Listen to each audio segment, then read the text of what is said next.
What's going on, Alabama fans? This is Brandon, aka Fresh, COO of Touchdown Alabama, back again with another video. Thank you again for rocking with me, guys, this entire time. Y'all know what to do. Hit the like button now, smash the like button. I'm going to take the advice from a YouTube user, I'm assuming he's a subscriber. I appreciate your comment. I'm going to raise the goal. We're going 750, all right? 750 likes, and I'm going to drop the Christian Leary video that I have ready to go. I'm telling you, you're going to want to listen to it. All right, 750 likes. I'm dropping the Christian Leary video as soon as we hit it. All right, so go ahead and do that now. If you're not subscribed, go ahead and subscribe. You're not going to want to miss this video. Make sure your notifications are on so that when it drops, you have it hot off the presses. All right, so I told y'all in the last video that I was going to touch on the defense first, give y'all my raw reaction from that. I did have an opportunity to kind of watch a little bit more, reviewing some more film to talk more about the offense.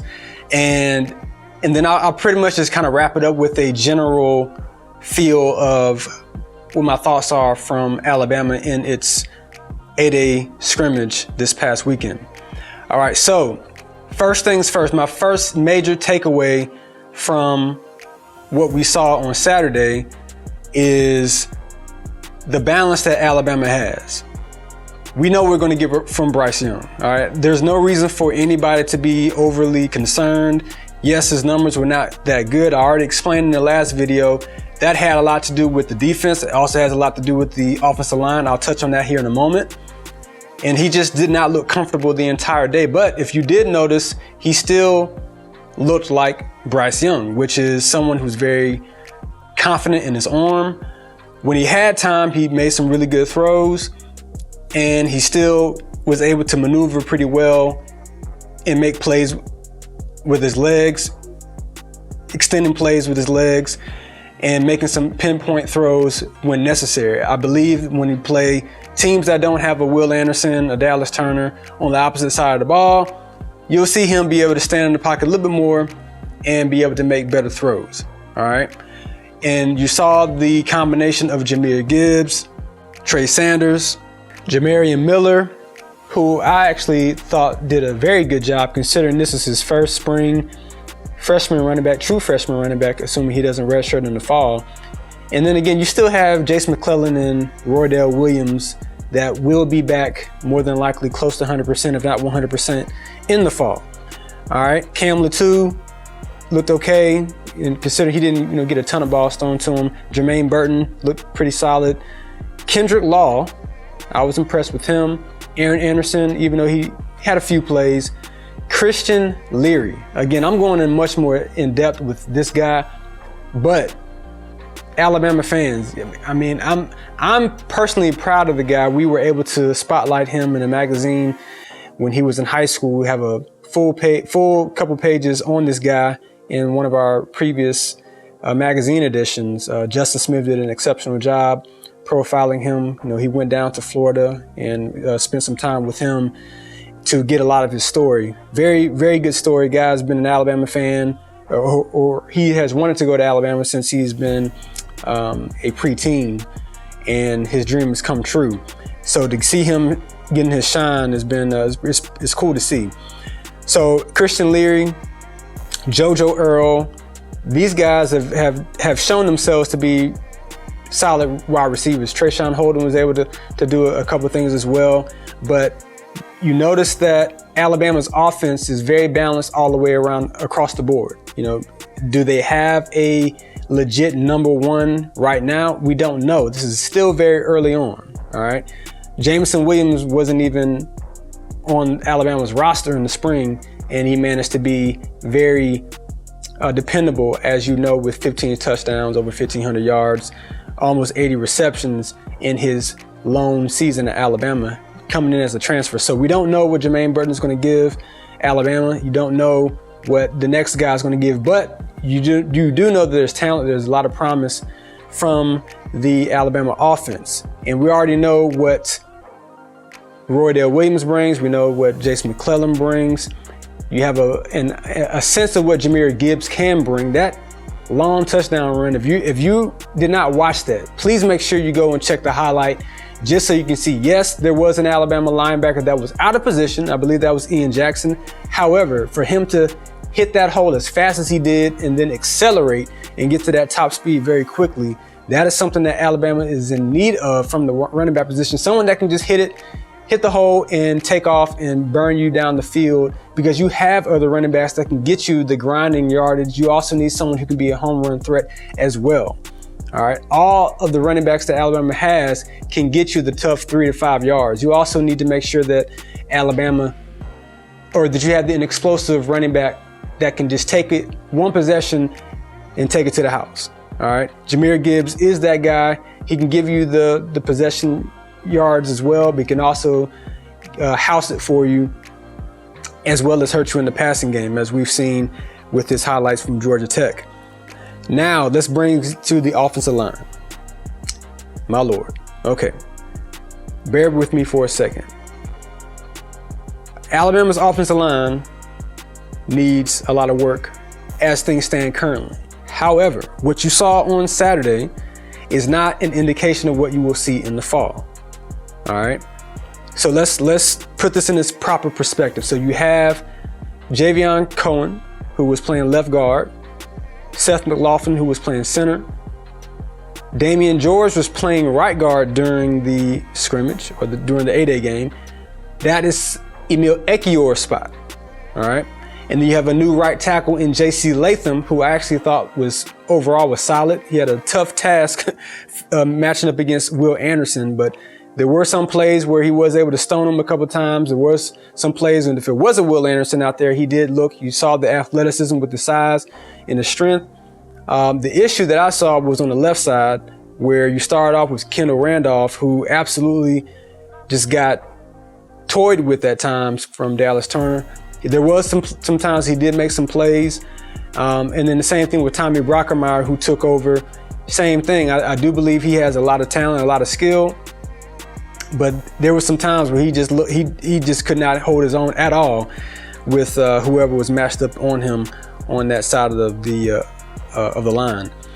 However, Tyler Steen is committed to Alabama. So you expect him to, if he doesn't take over that spot, to contend to strengthen that left side, that left tackle spot. And whoever is going to be the starting five for Alabama, you know that the interior is solid. All right. So you know your interior is solid with Cohen, McLaughlin, and Ekiyor. You believe that you should be fine with a 5-star right tackle. You also believe that you should be fine with the amount of experience that Kendall Randolph has, which I'm still a little bit surprised that he's even all of a sudden your blindside defender, protector, when he wasn't even a starter last year. He couldn't even beat out Chris Owens, so you move him from the right side to the left side. I honestly don't understand what Nick Saban and the offensive line coaches are doing the past couple of years. I don't know if this is just a complete experimentation. However, that is not my job to I don't have to worry about that. That's on them. But we shall see. Even still, with that type of experience, you also have a 5-star in Tommy Brockermeyer, who was not fully healthy last year. Expect him to be better in the fall. All right. So a lot not to be concerned with when it comes to Alabama's offense, despite the low scoring performance that first team offense put together. Again, I think that's more of a testament to the defense, a defense that has been much maligned over the past few years overall. Last year was a lot better, but had much of a slower start last year, but came on stronger towards the middle of the season onward. But you're starting to see them playing a lot faster. I mentioned that in the last video. Check that out if you have not already done so. So I wouldn't be concerned if you're an Alabama fan based on what you saw Saturday. And then special teams, 6 for 6. You can't ask for anything better. Will Riker looks very comfortable, very confident in his abilities. James Martin did a good job as the backup kicker as well.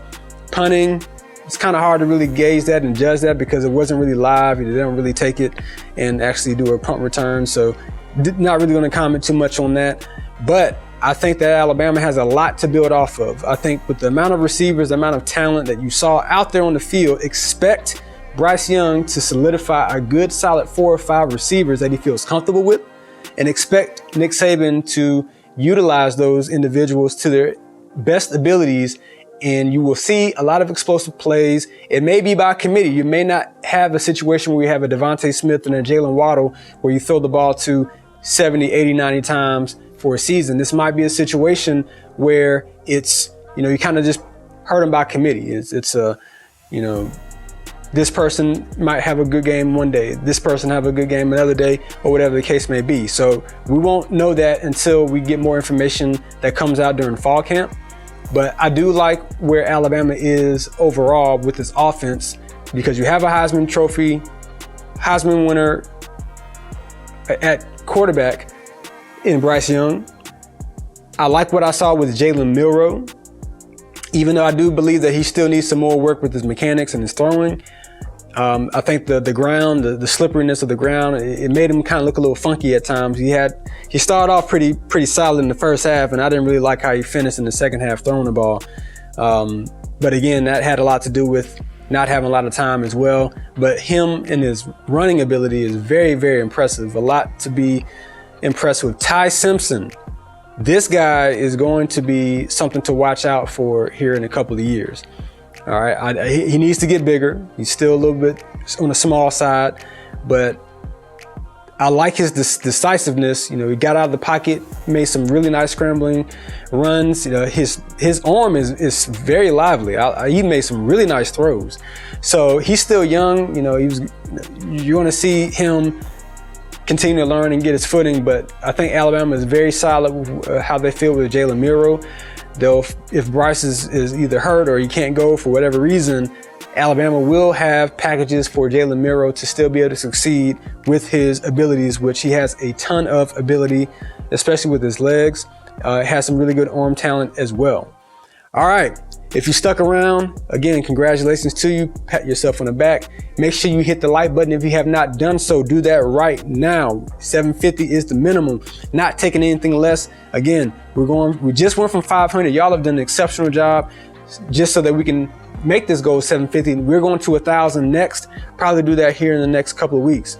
All right. If you're not a subscriber, make sure you hit the subscribe button, hit the notification bell as well to be notified anytime we drop another video. Follow us on our other socials: Twitter, TD Alabama Mag, Instagram, TD Alabama Mag, Facebook. Give us a like, please, on our Facebook page. Get yourself a subscription as well, touchdownalabama.com. All right, those are going for $7.95 a month so far. That price is very likely to increase come the fall. All right, so lock that in, because we have plans to put out at least 1, if not 2 or 3 magazines this year. All right, that has been in conversations. $74.95 for an annual subscription. Again, make sure you also download the app. If you're an iPhone user, go to the Apple Store, get the TD Alabama app. If you're an Android user, get yourself to the Google Play Store and download the app there as well. All right, guys, I appreciate all of the love so far, all the feedback. Please leave a comment below. I want to hear your thoughts. Am I wrong? Am I right? What are your thoughts on how Alabama looked after the A-Day game? What are your concerns? Share your concerns, whether it's on the offensive side, whether it's on the defensive side, whatever it may be. If you feel like the offensive line still needs a lot more work, you're nervous about it, you don't think that the additions of Tyler Steen, Emil Ekiyor, and everybody else will not make a difference, share those. Let's have a conversation. All right, share this page with any other fan as well, and I'll see y'all in the next video. Again, 750 likes. I'm dropping the Christian Leary video as soon as possible. Thank you guys again. This is Brandon, aka Fresh, and I'm signing off.